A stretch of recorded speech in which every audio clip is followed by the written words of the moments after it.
Good morning. Welcome back to another episode of Big Family Life in the Simpson family home. It was mentioned to us just recently by a good friend, Miss Leanne Gesser, that in these new trying times, that parents really need some help in how to manage what school looks like during this time. We have 8 children, baby. Yeah. 8 children who are studying remotely. And of course, that creates its own challenges. However, organization is the key. And unfortunately, I'm not going to be able to give you any tips that are going to be able to turn your life around tomorrow. This is a process. It takes consistency, commitment, and it starts by you making a commitment to say that, hey, I'm going to empower my child, to give them the information and the tools that they need in order to be independent later on in life. So when I was growing up, one of the first things that we did here was when I was growing up with the kids, I grew up in the home with my 2 older sisters, and we had a dish, not a chores list, but dishes. When it came to doing dishes, we had dishes. We split the dishes between the 3 of us, but we went a week at a time. So the first tip I'm going to give you is, if you don't have one of these, get one of these.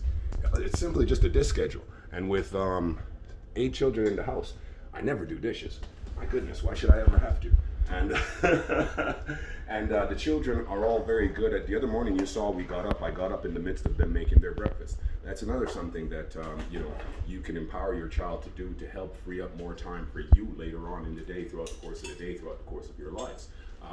Whether it's a bowl of cereal, everybody knows how to pour a bowl of cereal, some milk, eggs, some very basic eggs. All the kids know how to scramble their own eggs, the eggs that they like, and gradually you give them more.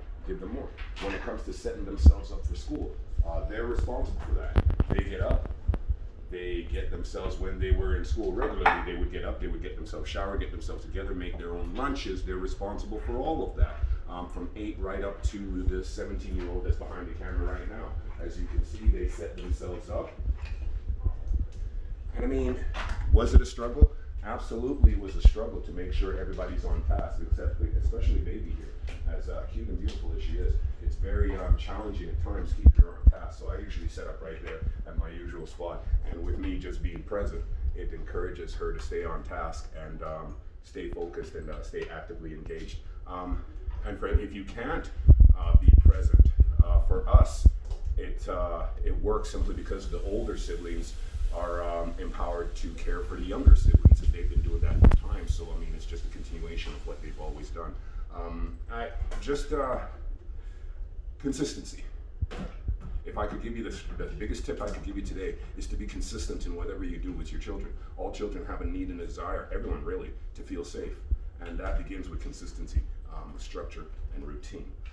Thanks for tuning in. We'll hit you up with another segment: faith, family, food, and fitness in order to achieve overall wellness. Just got out the gym, a little bit winded, so forgive me. We'll check back in a little bit later. Thanks very much.